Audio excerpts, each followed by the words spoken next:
Hi guys, this is a tutorial playlist that gives you an in-depth knowledge of Adobe Premiere Pro CC. Follow along and you won't regret this.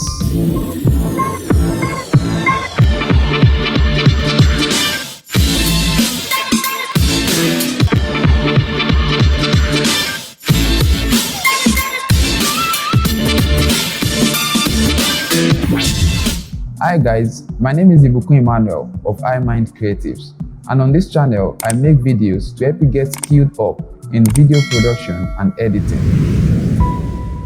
So in this video, I want to cover lesson 4, working with clips and markers. So we are going to talk about program monitor controls, controlling resolutions, using markers, and moving clips. Okay, welcome to class guys. So I believe you have seen the last video where we talked about using the source monitor, and we gave out so many informations about the source monitor. So if you missed the video, please click on the link above to watch the video.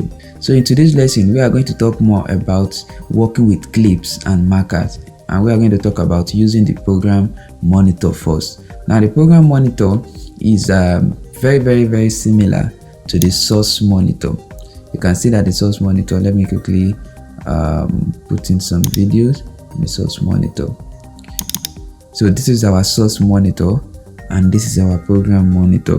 Now the source monitor is the panel where you work on your clip directly before moving them into the timeline, while the program monitor, it shows you the clips that they have loaded into the timeline. It shows you in real time. Now if you look at the source monitor and the program monitor closely, you will see that they have similar buttons, similar icons, and the functionalities also are similar. So if you missed the last class where we talked about the source monitor, please click on the link above to watch the class and learn. Like I said, the program monitor plays the clips in the timeline, the sequence of clips, the sequence of videos that you have carefully arranged in the timeline. So I'm quickly going to brush on the elements of the program monitors.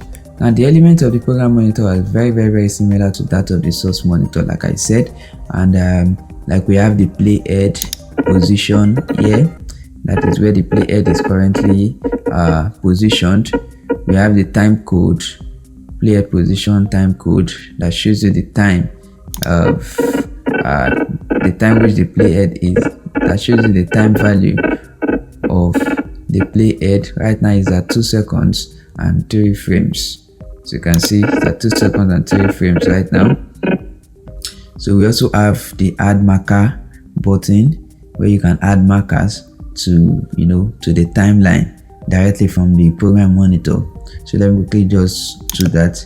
If you want to add marker, maybe probably you want to note a particular point, edit point in the video, then you can quickly add markers, and automatically the marker will be added inside the timeline. So if I should add marker now, you can see my marker here. So marker has been added.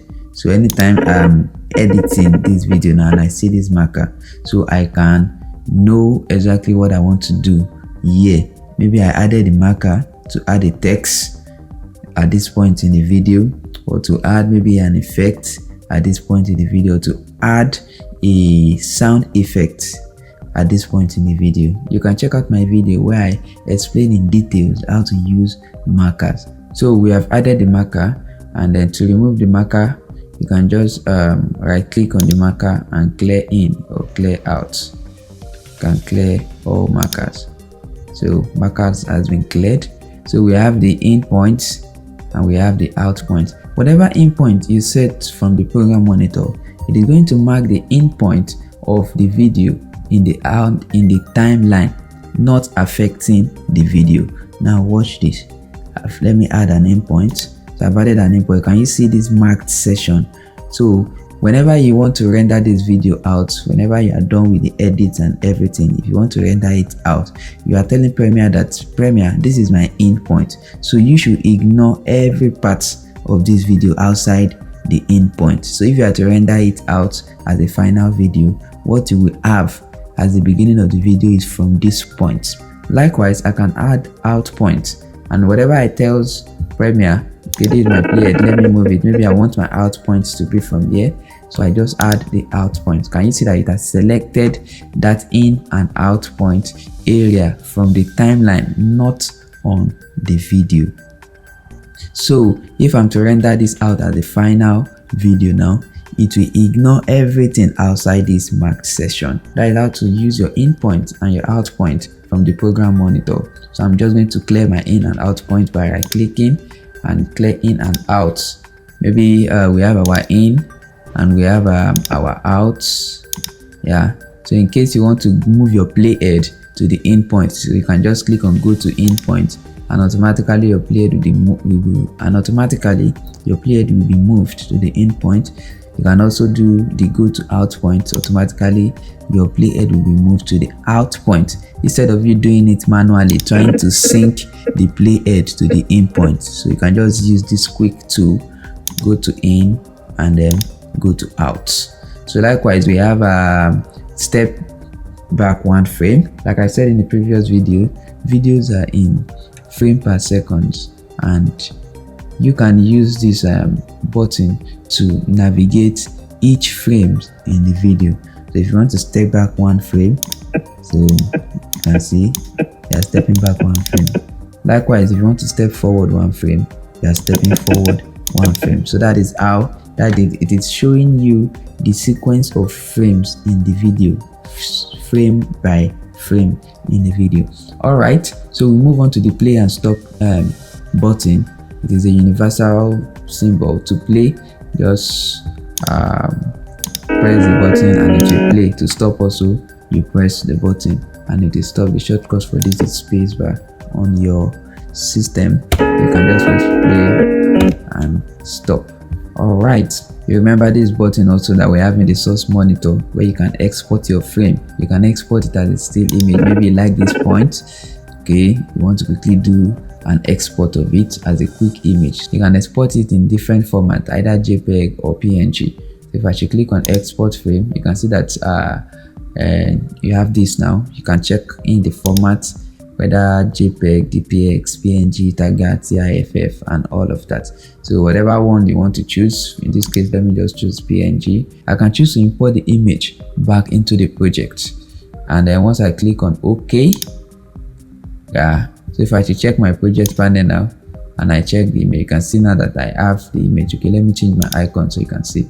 So this is the image that was screenshotted and imported back into Premiere. Also, it has been saved on my file directories in the picture folder where I saved it.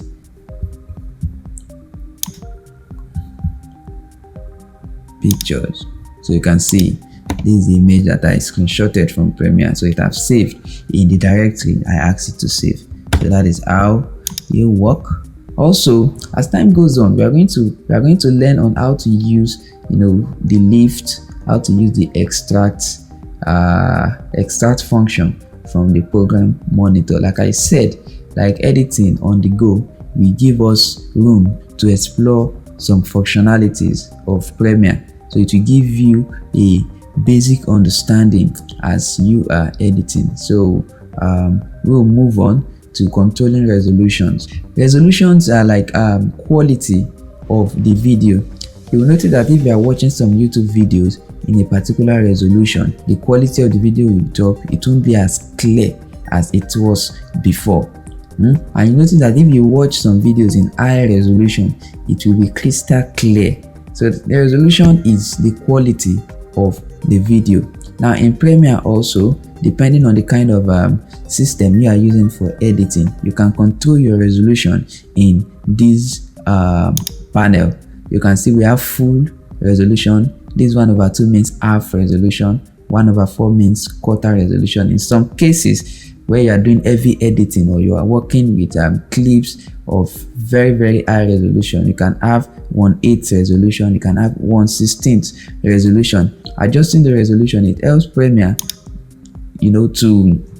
to play back the video smoothly. Now currently my resolution is set at a quarter resolution. So if I'm to play this video now, I'm playing this video in a quarter resolution. This is not the full resolution.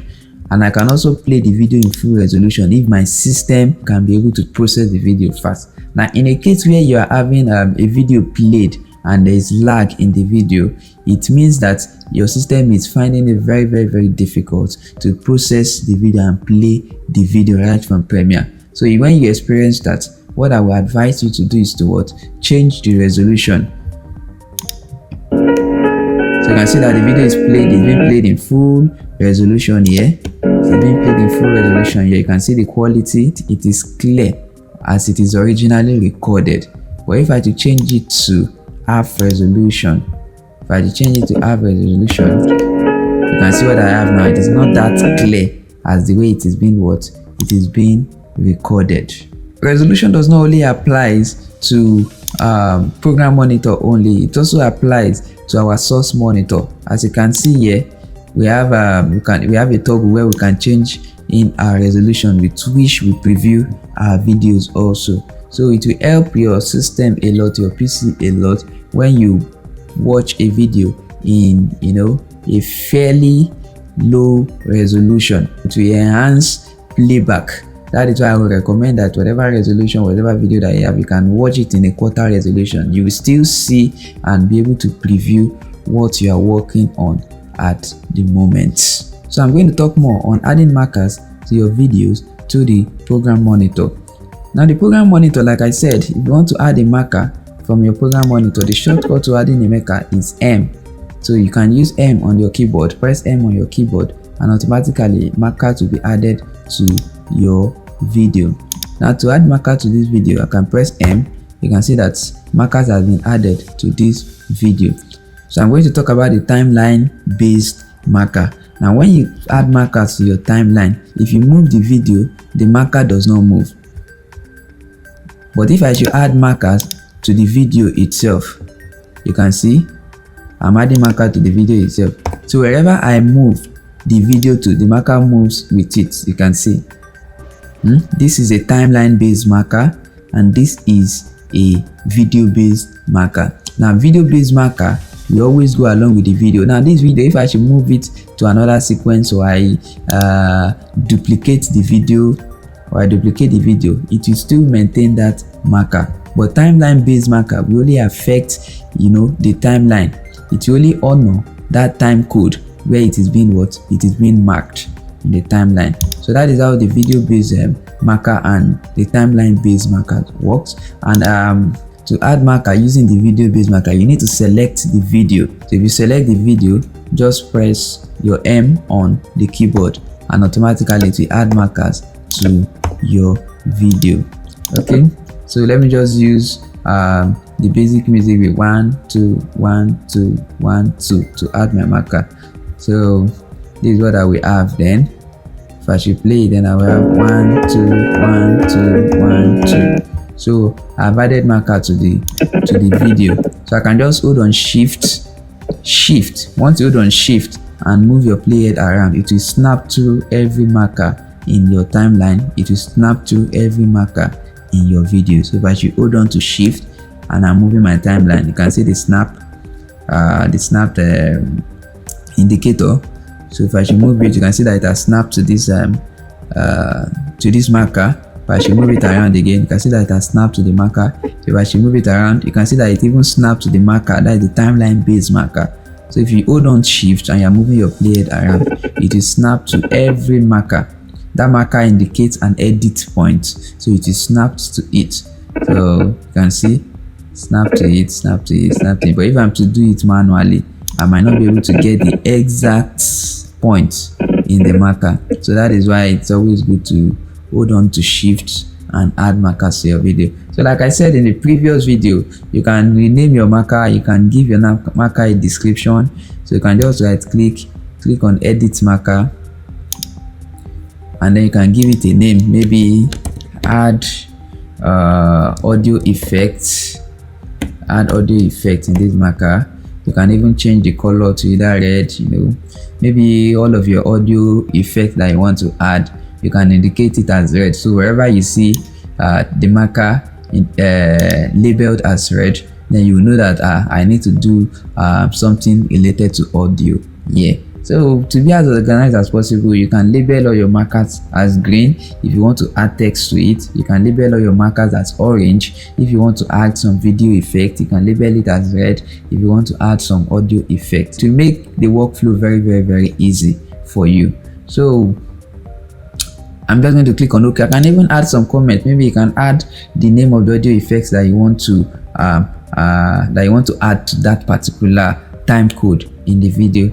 Maybe you want to add a fade out. So you can just add a fade out. So that tells you what to do. If I click on OK, you can see that the marker is stated as red here. Okay, let me add another marker to this wonderful sequence. Okay, I've added another marker, so I'm just right click, edit marker, another audio effect. Yeah, now I'm adding a crossfade effect to it. So you can just click on and I'll label it as red. Just click on OK. You can see that anywhere I see red markers, I know that I need to add another effect to the edit point there. If you place your mouse on the marker, it will give you that description that you have done on the marker. Like I have audio effect, it gives me the time code, audio effect at 1 minute and 1 second and 20 frames. So you have to add audio effect there, and it gives me the name, that is the description of the effect. So I wrote crossfade in the effect. So that is how you use the marker. That is how to to work with markers. You have so many things you can do with the marker. You can label your markers according to colors. You can name your markers. You can describe what you want to do with the marker. So as edit goes on, like I said, it is going to be much more easier working with markers. Now to clear your markers, all you just need to do is to right click and then clear marker, clear selected marker. You can see, and you can choose to clear all markers. You clear all markers, you can see. Okay, so we'll move on to how you can move clips in your timeline. You can move clips around in your timeline. It's very easy to move clips in your timeline. So I'm just going to drag in more videos into the timeline so we can see how we can work with clips, how we can move clips around in the timeline. Okay, so this is very easy. Basically, to move clips around in the timeline, basically what you use in navigating the timeline, that is the selection tool. That is what you use in moving clips around inside the timeline. So you can move clips around to change the order of the sequence, the order of the video. You can move clips around to change the order of the videos. You can move clips around to place a video in a strategic position. You can move clips around to place a video on a different track, like I'm doing now. You can move clips around to stack videos on different tracks. You can see that. So that ends today's lesson. We've been able to talk about the program monitor. We've also talked about how to control the playback resolutions of our video, and we've talked about how to use the markers, adding markers to your video, what you can do with markers in your video, and we've talked about how you can move clips around. I hope you enjoyed this class. Watch out for the next lesson, and if you have not seen our previous lessons, please click the link above to check out the playlist of this Premiere Pro tutorial, and I know you won't regret it. Keep on learning, guys, and stay creative. So here we go. I hope you enjoyed watching this video, and I believe this video have stirred up some inspiration in you. So leave a comment if you have any questions pertaining to what I have said in this video. By the way, if you like this video, please give it a thumbs up, subscribe, and turn on your notification bell so you don't get to miss a thing. Thank you guys for watching. Stay creative.